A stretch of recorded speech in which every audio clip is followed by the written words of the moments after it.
What's up, y'all? I'm back with lesson number 3, and it's the last lesson that you should learn from Fargo. And I'm gonna tie a bunch of concepts together.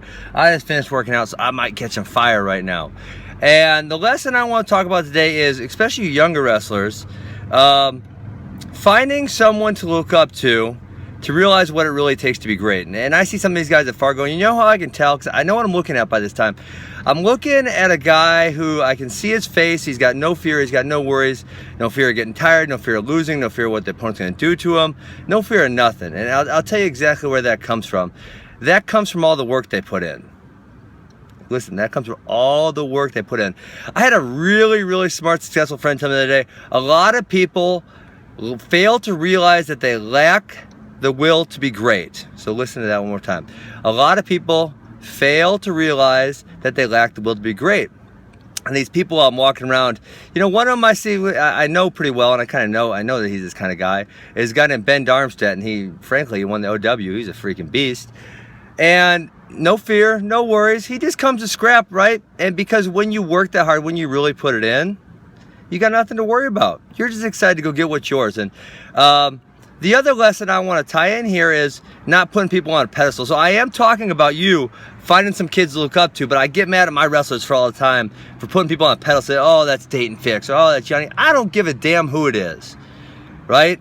I remember this when I was a kid. I can tell you guys, I went 0-2 at Fargo as a freshman. 0-2. There was a lot of people in that building better than me, a lot of them. But I didn't put any of them on a pedestal. I knew I might not be able to get them then, but I knew I was coming for them. And you know, it took me a good 7-8 years, but by the time I'm a junior in college, I came and I got all of them. Won the damn Hodge Trophy. So listen, I got a little rant there. I caught a lot of things for you. So number one, you got to find someone who really has a desire to be great. And you got to kind of see what they're doing, follow them. I followed Prefontaine, Muhammad Ali. There's a couple guys that I think that really, really put in everything they had to be great. Number two, when you see someone with that look in their eyes, that no fear, no worries, you know there's a reason for that. And that's because they put in the time, they put in the work. And last but not least, don't put those guys on a pedestal, because there is no reason that can't be you.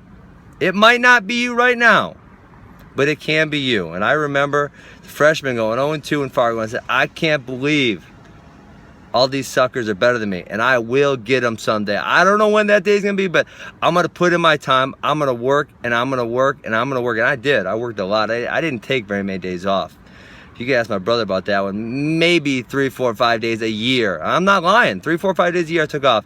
And I'll tell you what, long story short, I got those guys in the end. So that is the last story from Fargo. I saw a lot of guys I was really impressed with. I saw that look in their eye, and I know, I don't need to see more than the look in the eye to know that they put in their time, they put in their work, they got nothing to fear, and they're just ready to scrap and get what's theirs. So, guys, if you want to be that great, if you really want to be that great, if you want to be a guy who's going to go win Fargo and go do great things, you're going to have to put in your time. You're going to have to lose the fear, lose the worry, and you're going to know that because you put the time in. You guys have a great day, and I will see you next year in Fargo. Hopefully I'll teach you a few more lessons before then.